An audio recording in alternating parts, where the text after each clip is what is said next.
DCM DK Shivakumar ಖಂಡಿತವಾಗ್ಲೂ CM ಆಗ್ತಾರೆ. ಬೆಂಗಳೂರಿನಲ್ಲಿ ಕಾಂಗ್ರೆಸ್ಸಿನ ಶಾಸಕ ಇಕ್ಬಾಲ್ ಹುಸೇನ್ ಹೇಳಿಕೆ ಕೊಟ್ಟಿದ್ದಾರೆ. ಡಿಸಿಎಂ ಡಿಕೆ ಶಿವಕುಮಾರ್ ಖಂಡಿತವಾಗ್ಲೂ ಸಿಎಂ ಆಗ್ತಾರೆ ಅಂತ ಇಕ್ಬಾಲ್ ಹುಸೇನ್ ಕಾಂಗ್ರೆಸ್ಸಿನ ಶಾಸಕರು ಕೊಟ್ಟಂತ ಹೇಳಿಕೆ. ನಾಳೆ ನಾನು ಕೂಡ ದಿಲ್ಲಿಗೆ ಹೋಗ್ತೀನಿ ಅಂತ ಹೇಳಿದ್ದಾರೆ ಶಾಸಕ ಇಕ್ಬಾಲ್. ನೀವು ಇವತ್ತು ಡೆಲ್ಲಿಗೆ ಹೋಗ್ತಾ ಇದ್ದೀರಾ? ನಾನು ಇವತ್ತು ಹೋಗಿ ನಾಳೆ ಹೋಗ್ತಾ ಇದ್ದೀನಿ.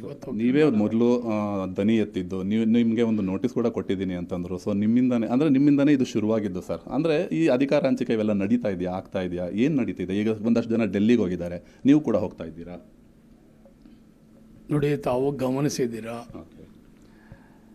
ನಮ್ಮ ಸರ್ಕಾರ ಬರಲಿಕ್ಕೆ, ನಮ್ಮ ಸರ್ಕಾರ ಬರೋದಕ್ಕಿಂತ ಮುಂಚಿತವಾಗಿ ನಮ್ಮ ಪಕ್ಷದಲ್ಲಿದ್ದಂಥ ನಂಬರ್ಸು, ವ್ಯವಸ್ಥೆ, ಪಕ್ಷ ಸಂಘಟನೆ ಈ ರೀತಿ ಸುಧಾರಣೆ ಇರಲಿಲ್ಲ.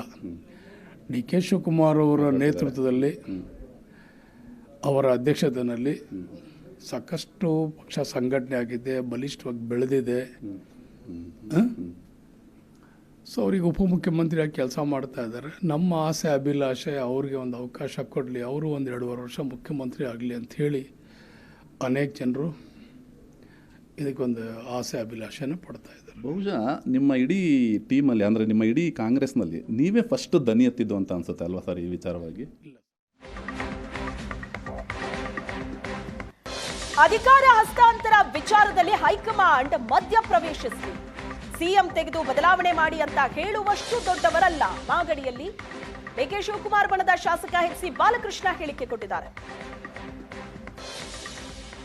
ಶಿವಕುಮಾರ್ ಅವರು ಹೈಕಮಾಂಡ್ ನಮ್ಗೆ ಕೊಡೋರು, ಹೈಕಮಾಂಡ್ ಅವರು ತೀರ್ಮಾನ ಮಾಡಬೇಕು, ಸ್ಪಷ್ಟೀಕರಣ ಹೈಕಮಾಂಡ್ ಕೊಡಬೇಕು. ಇದು ಶಾಸಕರು ಹೋಗಿ ಏನೋ ಒತ್ತಾಯ ಮಾಡೋದು, ಶಾಸಕರು ಮಾಡಿ ಅಂತಕ್ಕಂಥದ್ದು ಆ ಮಟ್ಟದಲ್ಲಿ ಡಿ ಕೆ ಶಿವಕುಮಾರ್ ಅವರು ಏನಿಲ್ಲ.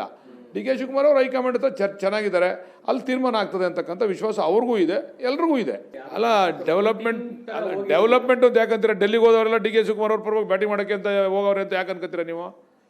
ನಮಗಂತೂ ಗೊತ್ತಿಲ್ಲ. ನೀವು ಆ ಶಾಸಕರುಗಳನ್ನ ಕೇಳಬೇಕು. ಡೆಲ್ಲಿಗೆ ಯೂಶುವಲಾಗಿ ಹೋಗ್ತಾರೆ, ನಮ್ಮಲ್ಲಿ ಕಾಂಗ್ರೆಸ್ ಪಕ್ಷದಲ್ಲಿ ಅನೇಕ ಜನ ಡೆಲ್ಲಿಗೆ ಹೋಗ್ತಾರೆ, ಅಲ್ಲಿ ಏನೇನು ವಿಚಾರಗಳಿರ್ತವೆ ಚರ್ಚೆ ಮಾಡ್ಕೊಂಡು ಬರ್ತಾರೆ. ಅಥವಾ ಇದನ್ನು ಚರ್ಚೆ ಮಾಡಿರ್ಬೋದೇನೋ, ಏನೋ ಅಂದರೆ ವಿರುದ್ಧವಾಗಿ ಅಂತಲ್ಲ, ಯಾರೋ ವಿರುದ್ಧವಾಗಿ ಚರ್ಚೆ ಮಾಡಿದಲ್ಲ, ಏನು ಡಿ ಕೆ ಶಿವಕುಮಾರ್ ಅವ್ರಿಗೆ ಒಂದು ಅವಕಾಶ ಸಿಗ್ಬೋದಾ ಏನೋ ಅಂತ ಕೇಳಲಿಕ್ಕೆ ಹೋಗಿರ್ಬೋದೇನೋ. ಆದರೆ ಡಿ ಕೆ ಶಿವಕುಮಾರ್ ಅವ್ರು ಯಾರನ್ನೂ ಕೂಡ ಹೋಗಿ ಅಂತ ಒತ್ತಾಯ ಮಾಡಿ ಕಳಿಸಿಲ್ಲ, ನನಗೆ ಗೊತ್ತಿಲ್ಲ. ಅದನ್ನು ನೀವು ಸುರೇಶ್ ಅಣ್ಣನೇ ಕೇಳಬೇಕು. ನೀವು ನಾನು ಕೇಳಿದ್ರೆ ನೀವು ಸುರೇಶ್ ಅಣ್ಣ ಹೆಂಗೆ ಮಾತಾಡೋರು ಅಂತ ಇಲ್ಲ, ಇರ್ಬೋದು. ಆ ಥರನೂ ಸಿದ್ದರಾಮಯ್ಯ ಯಾವಾಗಲೂ ಕೂಡ ಅದೇ ಥರ ನಡ್ಕೊಂಡು ಬಂದಿದ್ದಾರೆ.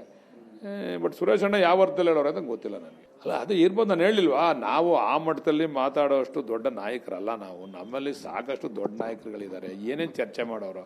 ಅದು ಹೈಕಮಾಂಡ್ ಇಂಟರ್ವ್ಯೂನ್ ಆಗಬೇಕು. ಹೈಕಮಾಂಡ್ ಇಂಟರ್ವ್ಯೂನ್ ಈಗ ಭಾಳಷ್ಟು ಜನದು ಕೊಡಬೇಕು ಅನ್ನುವಂಥದ್ದು ಬೇಡಿಕೆ ಇದೆ. ಯಾಕೆಂದರೆ ಭವಿಷ್ಯದಲ್ಲಿ ಪಕ್ಷವನ್ನು ಸಂಘಟಿಸಬೇಕಾಗಿರೋ ದೃಷ್ಟಿಯಿಂದ ಕೊಡಲಿ, ಅವ್ರಿಗೂ ಒಂದು ಅವಕಾಶ ಅನ್ನುವಂಥದ್ದು ಭಾಳಷ್ಟು ಜನರದ್ದು ಇದೆ. ಅಂದರೆ ಏನು, ಸಿದ್ದರಾಮಯ್ಯನವ್ರನ್ನ ಆಡಳಿತ ಸರಿ ಇಲ್ಲ ಅಂತ ಯಾರೂ ಹೇಳ್ತಾ ಇಲ್ಲ, ಅಥವಾ ಅವ್ರ ನಾಯಕತ್ವದ ಬಗ್ಗೆ ಯಾರೂ ಕೂಡ ಕ್ವಶನ್ ಮಾಡ್ತಿಲ್ಲ. ಫ್ಯೂಚರ್ಗೆ ಏನಾದರೂ ಬೇಕಲ್ಲ, ಅದನ್ನು ಒಂದೇನಾದ್ರು ನಿರ್ಧಾರ ಮಾಡಿ. ದಿನನಿತ್ಯ ಇದೇ ಗೊಂದಲ ಆಗ್ತಾ ಇದೆ, ಗೊಂದಲನ ಬಗೆಹರಿಸಿ ಅನ್ನೋಂಥದ್ದು ಎಲ್ಲರದ್ದು ಕೂಡ ಬೇಡಿಕೆ ಇದೆ. ಸೊ ಅವ್ರಿಗೆ ಮಾಡೋಕ್ಕೆ ಅವ್ರ ತಕ್ಕಂತೆ ಪ್ರತಿಫಲನೂ ಕೂಡ ಒಂದು ದಿವಸ ಸಿಗಬೇಕು ಅನ್ನೋದು ನಂದು ಕೂಡ ವೈಯಕ್ತಿಕವಾಗಿ ಆಸೆ ಇದೆ. ಅದ್ರ ಬಗ್ಗೆ ಹೈಕಮಾಂಡ್ ನಿರ್ಧಾರ ಮಾಡ್ತಾರೆ. ಈಗ ಅದರ ಮಾತುಕತೆ